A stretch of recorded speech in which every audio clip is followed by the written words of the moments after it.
এক বিশ্ব এক চাঁদ, তাই বিশ্বের যে কোনো প্রান্তে চাঁদ দেখা গেলেই একই সঙ্গে রমজান আর ঈদ পালনে বিশ্বাস করেন তারা। তাই বিশ্বের অনেক দেশ তথা সৌদি আরবের সঙ্গে মিল রেখে ঈদের জামাত আদায়।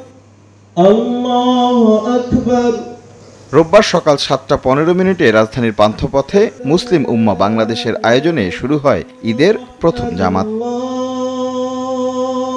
একই দিনে ঈদ এবং রোজা একই দিনে পালন করাটা আমাদের জন্য উত্তম। আরাফার জায়গা একটা, তো ওইটার সাথে মিল রেখেই সিয়াম রাখা বা ইবাদত করা, ওইটা পালন করা, তারপরের দিন কোরবানি, ওই হিসাবটাই আমার কাছে সহি। আলহামদুলিল্লাহ, অনেক ভালো লাগতেছে। পুরো দেশ যদি আমাদের সাথে ঈদ করতো তাহলে আরো ভালো লাগতো। ত্যাগের মহিমা সবার প্রাণে ছড়িয়ে দেওয়ার ফরিয়াদ করেন তারা। দেশ জাতি মুসলিম উম্মার শান্তি কামনায় দোয়া করেন মুসল্লিরা। এই কোরবানিটা কোনো ব্যক্তি নিজেকে বড়ত্ব প্রকাশ করার জন্য করা যাবে না, এটা করতে হবে শুধুমাত্র আল্লাহর জন্যই। যাতে আল্লাহ পাক প্রত্যেকটা জিনিসকে লাঘব করে দেয়, সেটাও আমরা দোয়া করেছি। গাজাতে আমাদের মুসলিম ভাই বোনদের আল্লাহ তাদেরকে গায়েবী শক্তির মাধ্যমে সাহায্য করেন এবং তাদেরকে এই জালিমদের অত্যাচার থেকে মুক্ত করেন। স্বাস্থ্য এবং স্বাদের মধ্যে চমৎকার একটা ব্যালেন্স করে পীর প্রিমিয়াম আয়োডাইজড লবণ।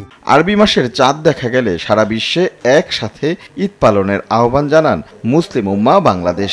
ওআইসি তো এখন রেজলিউশন দিয়েছে, আমরা তো ওআইসির পার্ট, তো আমরা কেন একই দিনে সারা পৃথিবীতে মুসলিম উম্মাহ ঈদ পালন করব না? পরে সকাল 8:30টায় দ্বিতীয় ও 9:30টায় তৃতীয় ঈদুল আজহার জামাত অনুষ্ঠিত হয়।